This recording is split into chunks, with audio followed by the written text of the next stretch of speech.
Wanita itu tidak sengaja memperlihatkan kain putih di pakaiannya. Ketika sang bos melihatnya, ia salah paham dan mengira itu adalah isyarat halus dari asistennya. Setelah sang asisten kembali memperlihatkan bahunya yang terbuka, sang bos tak lagi bisa menahan diri. Ia mulai dengan menyentuh bahu asistennya secara ragu-ragu. Dan ketika wanita itu tidak menolak, ia langsung menciumnya dengan paksa. Wanita itu langsung panik. Sementara sang bos yang sama-sama kebingungan tidak tahu harus berbuat apa selanjutnya. Tak lama kemudian, wanita itu berkonsultasi dengan seorang pengacara. Awalnya, ia hanya ingin mendapatkan kompensasi finansial.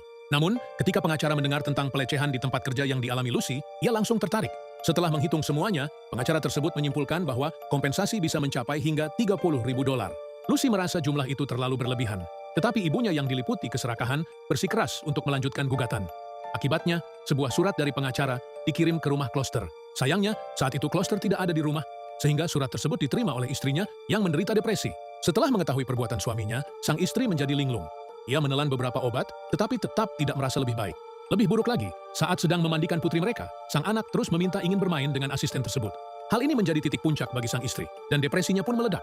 Ia kehilangan kendali dan secara tragis membuat anaknya meninggal di bak mandi.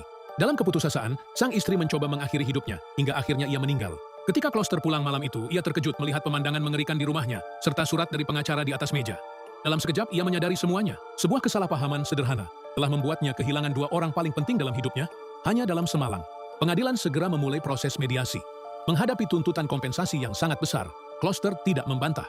Tanpa berkata apapun, ia hanya menuliskan cek. Tak seorang pun tahu bahwa di balik sikap tenangnya, ia menyimpan keinginan balas dendam yang mendalam.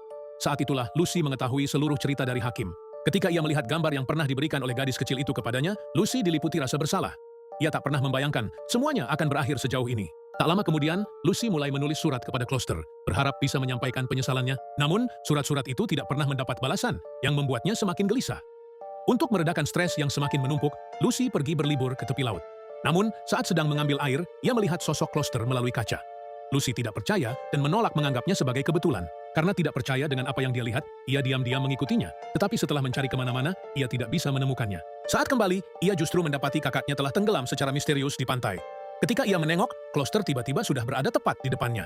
Sebelum ia sempat bereaksi, pria itu kembali menghilang. Ketika kakak kedua Lucy mendengar kejadian ini, ia segera mengemudi menuju tempat Lucy. Namun, tepat saat ia memarkir mobil, sebuah kejadian tak terduga pun terjadi. Seseorang menghajarnya hingga meninggal karena kasus perselingkuhannya. Menurut kalian, siapa yang bertanggung jawab atau paling salah atas rangkaian tragedi ini? Jawab di kolom komentar.